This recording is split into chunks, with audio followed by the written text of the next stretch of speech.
என் பையனுக்கு பச்சை குத்து ராஜா. எவ்வளவு பணம் பின்னாடியே வாங்கிக்குமா? பணத்தை பத்தி கவலைப்படாத. அடுத்த வரி வேணாம். நான் கூப்பிட்டுமா? திரும்பியா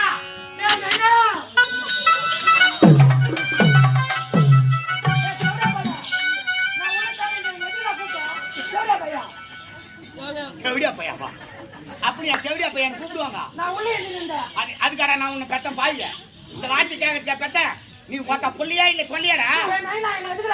வராங்க வா. ஒரு எலும்பு தேர்த்தா பாரு, ஒரு எலும்பு தேர்த்தா பாரு. லோன் மாடு மெரிக்கிறான் பாரு ஆளு. ஏய் வா, கையெடு, வாயில இருந்து கையெடு. வெள்ளையா வாயில வைக்கிறா, வெள்ளையா வாயில வைக்கிறா. என்னத்துக்கா ஏன்டா அதெல்லாம் பண்ணுவ? அதெல்லாம் பண்ணக்கூடாது. வா ராஜா. ஆமா அங்க சுத்தி